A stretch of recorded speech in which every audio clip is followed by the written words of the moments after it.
Hei, hei, hei, jucăm Secret, episodul 10, partea 1. Nu pot să cred că în sfârșit a apărut. Deci, să începem.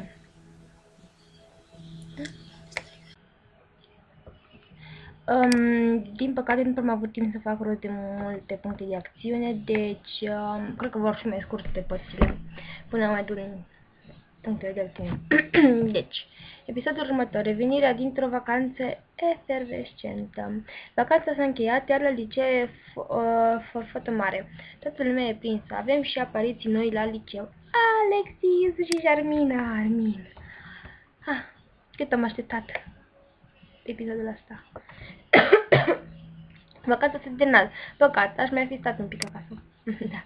A fost o surpriză plăcută să mă întâlnesc cu Lisandra pe plajă. Da, păcat că am pierdut întâlnirea. În același timp am putut afla mai multe despre copilăria lui. În fine, înainte de vacanță am avut un examen. Mă întreb ce notă am luat. Rezultatele ar trebui să fie afișate. Mă duc să văd în sala delegaților. Cred că doar un răspuns am greșit. Chiar mi-e frică de cât am luat în sala delegaților. Salut, Beatrice, a fost bine în vacanță? Da, excelent. Tu ai petrecut bine? Am fost în multe parcuri pentru a face schițe. M-am amuzat foarte bine. Îți petrești tot timpul de ce nu-i așa? Nu-i așa? Aha! Crezi că e rău? Nu, dimpotrivă, mi-ar plăcea să știu să desenez și eu. Dacă aș fi fost un profesor bun, mi-ar fi plăcut să te învăț. O, salut, Beatrice, a fost bine în vacanță? Da, iar tu? Și eu, însă mă bucur să fiu din nou la liceu, că cu toții mi-ați lipsit. Și tu. Scuze-mă, dar nu știu unde sunt afișate rezultatele? Credeam că directoarea le va afișa foarte repede aici, însă părea super ocupat. Avea tot cocul desfăcut. Ok, am să revin atunci. Nu ezita să-mi spui dacă se afișează între timp. Da, promit. Și tu ce ai făcut? Am fost la plajă, a fost super. Mi-aș plăcut să merg și eu să desenez valorile.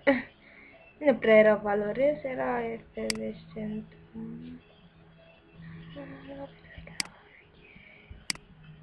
Nimeni? Vreau să intru aici. Ce drăguț e clasa. Da. Trebuie să nu mai umblu chiar peste tot. De ce nu-i nimeni? De ce nu găsesc pe nimeni? Mi se duc punctele de acțiune și nu găsesc pe nimeni. Salut, Beatrice, a fost bine în vacanță? Te-ai întâlnit cu cineva din liceu? Ai ceva picanterii de povestit? Da, am văzut pe cineva, însă n-am ce să-ți povestesc, îmi pare rău.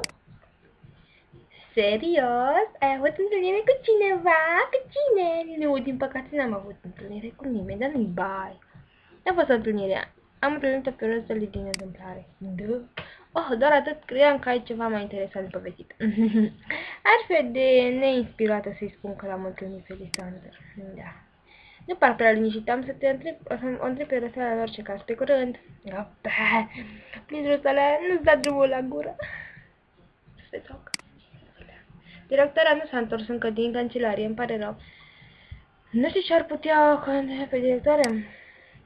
N-am nicio idee. Sper că nu și-a pierdut din nou câinele. Data trecută mi-a luat ceva timp să-l prind. Doamne, fer să mai vină din nou. Cred că e mai degrabă ceva legat de administrație. În orice caz, nu i-am văzut câinele. Vom vedea. Tot am să aflu până la urmă dacă mi-a ascuns ceva. Zise ea cu un zâmbet larg. Dar nu pasă. De ce nu?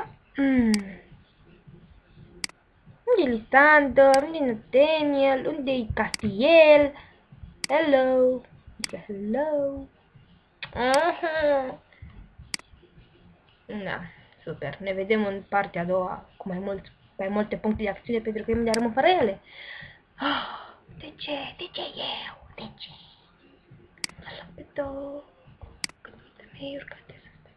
De ce nu văd pe nimeni? Nu e din cauza câinele. Cum așa, directoarea aici? Nu, dar tocmai a trecut Nathaniel și, cum îți spuneam, au ceva probleme de organizare. Rezultatele nu se vor afișa atunci. Ba da, firește, Nathaniel mi-a spus că vor fi afișate cu certitudine azi. Deci inutil să revin aici. Da, inutil, îmi pare rău. Dacă aș fi știut, ți-aș fi spus imediat. Nimic. Bun, vei aștepta atunci afișarea rezultatelor. Mă întreb de ce le ia atât de mult timp. Ding dong. E difuzorul ăsta? Ce? Toți elevii sunt de așteptați. Ce? Ok, scrie sunt de așteptați. În fine, în sala de examen, vă rog să intrați cât mai repede. E vocea directoarei. Yeah! Seara! Face un anunț, mă întreb ce se întâmplă. În orice caz, mai bine mă duc în sala de examen. Nu știu de ce ne cheamă directoarea, dar atâta timp cât ne face să resim de la ore, e bine. Bună, căpușin. Am petrecut o vacanță excelentă, frumos din partea ta să-ți faci griji. Da. Toată lumea convocată, grăbiți-vă să luați loc. Mi pare rost. Nu pare să fie mai diferită ca de obicei, melodie ca exagerat. A spus ăla nu! Sau nu, de fapt. Ok, asta a fost tare. Școala organizează un eveniment destul de special care sunt convinsă că va fi pe placul tuturor. De fapt, pregătim chiar acum pentru săptămâna viitoare o cursă de orientare. E adevărat că nu trebuia să știm.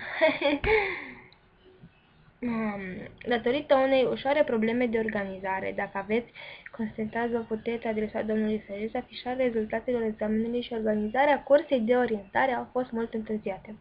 Am totuși impresia că Mr. Frey n-are nicio vină. Tot în mod excepțional, veți fi socializați să ne ajutați pentru a recupera această întârziere. Nu aveți cursuri, vă veți putea întoarce acasă, evident, mai devreme, odată ce ați terminat. Yeah! Deci se face chestia asta și la noi în școală.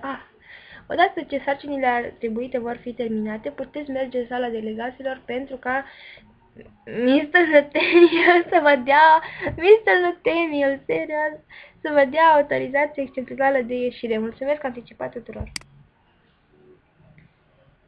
Cu plăcere. Vă invit să-mi spuneți ce preferați să faceți. Am să încep cu ultimul rând. Domnișoara Beatrice, alegeți să ne ajutați la afișarea rezultatelor de examen sau la cursul de orientare. Serios? De ce trebuie să aleg? De ce? De ce? De ce? De ce? De ce? De ce? De ce? Sincer,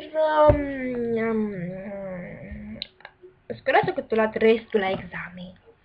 Dar și la cursa de orientare. Sincer, dacă m-ar întreba chestia asta personală, aș alege la cursa de orientare. Nu? Da. Cursa de orientare. Puteți ieși din sală chiar acum. Elevii care vor veni să vă ajute și vi se vor alătura în curte. Ok, mergem în curte. Mă întreb ce va trebui să facem pentru cursa. Nu știu ce trebuie să facem, dar sunt sigură că va fi bun. Ai ales cursa Kim? Păi altfel n-aș fi aici. E adevărat. Va fi... Amber, va fi distractiv. E și Amber.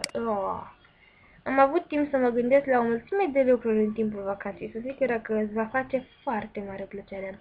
Mi-e teama de ce e mai rău. Vă ajut doar un pic după care plec acasă. Da. Nu văd pe Șaru. Prefer să se ocupe de examen. Eu voi ajuta cum pot mai bine. Dacă ți-ai lăsat desenele, ne-ai putea ajuta mai bine, nu crezi? Toată lumea aici, putem începe? Scuze-mă, particip și... Salut, Lisander, totul vine de când ne-am văzut. Foarte bine, mulțumesc, a fost o surpriză plăcută să te văd la plajă. Și mie mi-a făcut plăcere. A fost interesant să te văd într-un alt context, chiar dacă tu și Rosa v-ați comportat ciudat, păstrez o amintire frumoasă. Încercam, dar să-i dăm jos cămașa. Normal că i s-a părut ciudat comportamentul nostru.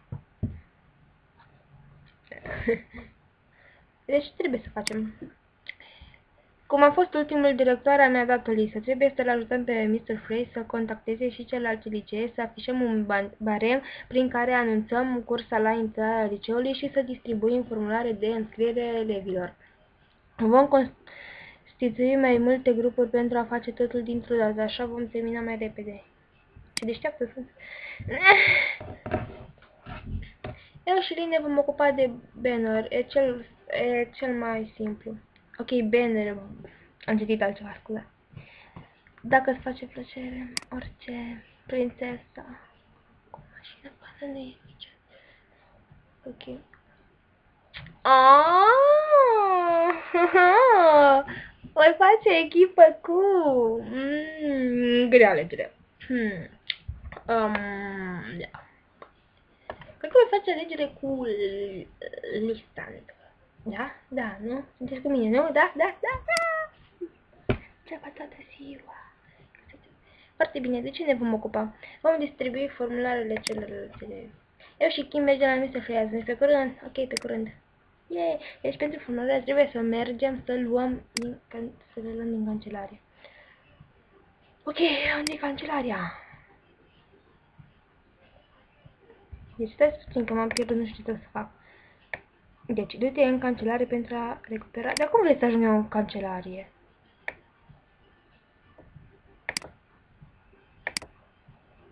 Abia aștept să termină, e un pic de nebunie. Apropo, n-am întrebat la un moment dat dacă această prietenie bruscă între tine și Roza avea vreun motiv. De ce mă întrebi asta? Știu cum înțelegeți bine, dar totuși, nu pot să-i spun că încercam să-i dăm jos cum așa. Deci mi-e frică unde trebuie să mergi și nu mi-am 4 puncte de acțiune. Nu pot să cred că am ajuns la 4 puncte de acțiune. Ce atât ar trebui să mă duc, serios? Unde e cancelaria? Cum șocala, că schimbă placala, se joacă.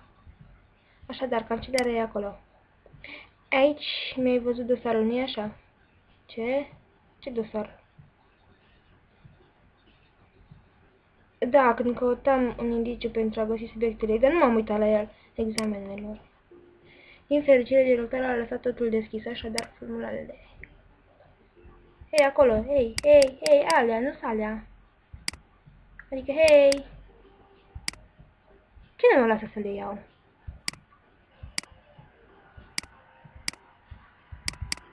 Dar de ce nu mă lasă să le iau?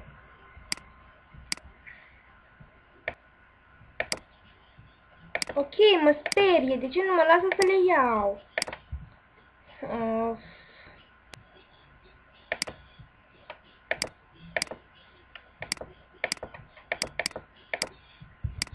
Of. Oare nu trebuie să le iau sau ce? Ok, știți ce? Ne vedem în partea a doua. Îmi fac rotine multe puncte de acțiune și poate reușesc să iau și formularele de acolo. Sper că pot la 2 ore, de ce nu mă lasă? Dacă ies din cancelarie, poate... poate trebuie să ies din cancelarie. Nu știu. În fine, ne vedem în partea a doua.